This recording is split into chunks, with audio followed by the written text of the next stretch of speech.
Sign the crime scene log and cross the tape with us, Brendan, and Hillary, on our true crime podcast, Crossing the Tape.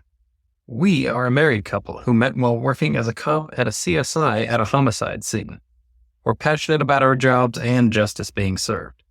Our episodes include rare, lesser-known cases that we found interesting. Subscribe to Crossing the Tape wherever you listen to your podcast to hear about rare murder cases, heists, forensic history, and more. On the weekend of June 27, 2014, Danette Webb left for work and contacted her friend Debbie to let her know that she was having back pain and would not be able to spend time with her. But when Danette stopped responding to Debbie's texts, she began to worry. Debbie had every reason to be worried. This is the story of the unsolved murder of Danette Webb. I am Eric Carter-Landin, and this is True Consequences.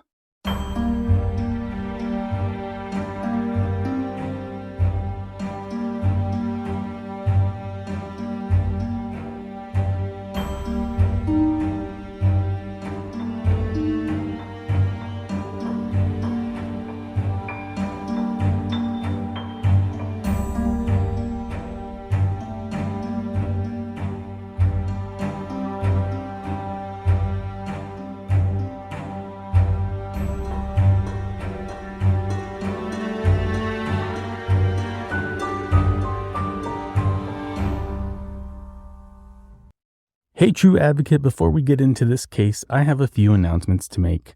This episode will be a bit shorter than usual, but that is due to the fact that there is not much information available on the case. It remains unsolved after 9 years. And I have some sad news to share with you. After 2.5 years of working with me, Jackie Moranti has resigned as producer and writer. Jackie, thank you for all you have done for me and for these cases and families. I will be forever grateful to you for your work and your friendship. Having said that, my responsibilities have increased at work as well, so I have asked some of my podcast friends to bring you some episodes over the coming weeks, while I get back on track with writing and researching. Thank you so much for your patience as I navigate through doing this without my right hand. I also want to thank Whitney and Melissa from Navigating Advocacy for helping me with some of the voiceover work on this episode. Okay, let's get into the case. Danette Webb grew up in Pennsylvania, where she graduated from Ferndale High School in 1978. She was part of a core group of friends in Ferndale. One of those longtime friends was Cheryl Smith. Cheryl told the Tribune Democrat the following. She was my best friend in high school. We would go roller skating. She was in the band. We sat next to each other in school. In high school, Danette would sometimes say crazy things that would make people laugh. One time in, I think, physics class, she got in trouble for talking, and the teacher moved Danette. Her response was, forever and ever, and it cracked everyone up. I still remember that. Danette played the flute in high school band and was known to everyone as someone who loved life. Another friend, Jennifer Priest, was quoted saying, she was a free spirit. She would always write and say, I hope you're having fun. I hope you're doing something for yourself. She would do anything for anybody, and she loved to laugh. She had such a great laugh. Priest described Danette as a hippie who was known for always flashing a peace sign, and her motto was peace and love. She loved the outdoors, and camping and hiking were some of her favorite activities. Her favorite musician was John Lennon, and she cried on the anniversary of his death every year. Priest also told the Tribune Democrat she would do anything for anybody, and she loved to laugh. She had a great laugh.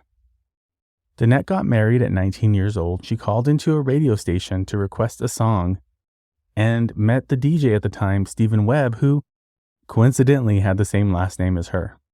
The two married, and Danette went to college and then on to graduate school in North Carolina. She obtained a master's degree in psychology and started working with inmates in the North Carolina prison system before she moved to Albuquerque, where she started working with people with developmental disabilities. She was also a consistent volunteer at Noonday Ministries, which is a local organization that provides food and support to the unhoused. The marriage eventually dissolved, but Stephen would go on to say that Danette was the most empathetic person he'd ever met. Danette was a very private person. She only let certain people see certain parts of her life. She didn't have Facebook, and she preferred to handwrite letters to loved ones over sending an email. In 1994, Danette started dating a woman named Susan. In 1996, they celebrated their union with a commitment ceremony. The couple remained together for 13 years and eventually separated in 2007. Susan and Danette remained close despite the fact that their relationship had ended. Danette was said to have remained single. Danette was someone who poured themselves into helping others. She was a social worker as well as a volunteer. She spent all of her time working with vulnerable populations. Her positive, giving spirit inspired so many of her friends and family. She didn't own a television and did not keep up with the news. She didn't like negativity and did everything she could to avoid it. She would rather spend her time with her dogs and go on hikes than to be glued to a screen. On the weekend of June 27, 2014, Danette Webb left work and contacted her friend Debbie to let her know that she was having back pain and would not be able to spend time with her. But when Danette stopped responding to Debbie's texts, she began to worry. Debbie had every reason to be worried. Debbie was not the only person trying to contact Danette that weekend. No one was able to get in touch with her, and this was extremely out of character for her. Then, to make things even more suspicious, Danette never showed up to work on Monday. Coworkers and friends immediately knew that something was wrong. Danette was never known to no-call or no-show. When police arrived, they found a screen that had been removed from a bedroom window in Danette's house. Once inside, police started looking around. It didn't take them long to find Danette. She was found bound and naked, and unfortunately deceased in the same bedroom where the screen had been removed. It was believed that she died either Friday evening or Saturday morning. Her body was showing signs of decomposition by Monday, and that is why police believed it happened earlier in the weekend. The cause of death was not immediately apparent to investigators, but there were a lot of circumstances that had them concerned. There was some fluid on the floor that one friend believed was blood, but police later said that actually was fluid from the decomposition of Danette's body. The fact that Danette was nude, her hands and legs were bound with duct tape, her mouth had also been covered with duct tape. This led police to believe that foul play had occurred. If you couple this with the fact that there were obvious signs of forced entry, police began to suspect that this was indeed a homicide investigation. There were also signs of a struggle. In the kitchen, police found a plant had been thrown on the ground. Danette's dogs were locked up in another room, and a mirror had been turned to face the other way. Danette's beloved dogs were rehomed after spending a few days at the animal shelter in order to recover from being locked in a room for the weekend. The autopsy report showed that Danette had been physically assaulted.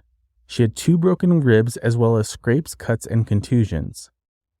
It's possible that Danette had been strangled, but because of the rate of decomposition, but there wasn't enough evidence to confirm it. Danette could have possibly been suffocated, but there wasn't enough evidence to rule it out.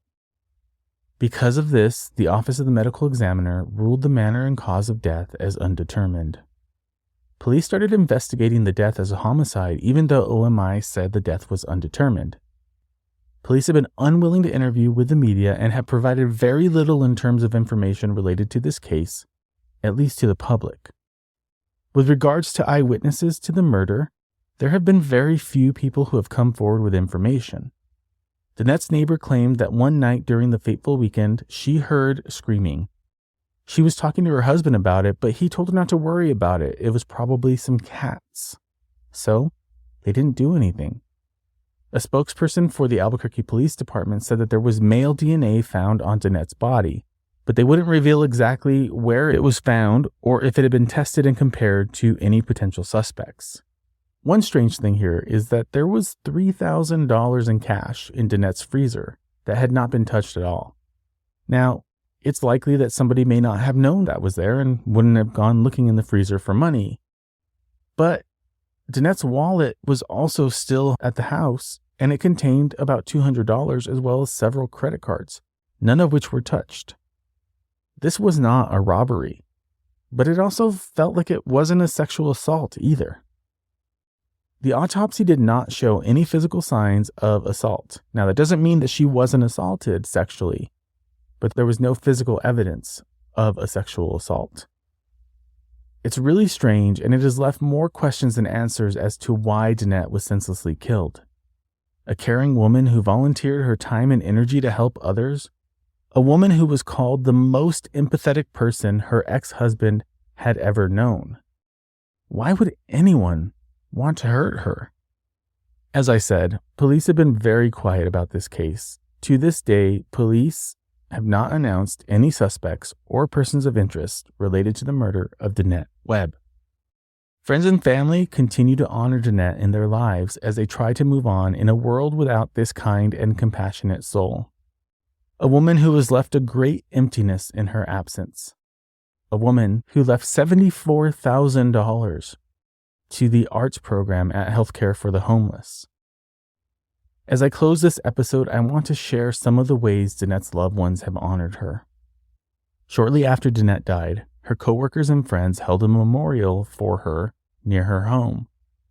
The Albuquerque Journal reported that more than 100 people who knew her from work, from her job volunteering at Noonday Ministries, and even people from the dog park came to pay their respects to this remarkable woman. Coworker Debbie DeSanti made a peace sign out of rocks in her flower garden as a memorial to her friend Danette. On July 6, 2014, Danette's former partner Susan said the following: "All Danette did was give and love from the bottom of her heart. Why was she taken? Why?" On the 7th anniversary of Danette's murder, her friend Debbie told KOAT News, I probably think of her at least a couple times a week, if not more. I just think of things I would like to tell her. If you or anyone you know has information that can lead to the arrest of the person or people responsible for the murder of Danette Webb, please get in touch with law enforcement. You can remain anonymous, and you can give a confidential tip through Crime Stoppers at 505-843-STOP or on their website at p3tips.com. That's the letter P, the number 3, TIPS.com. Thanks for listening, and stay safe, New Mexico.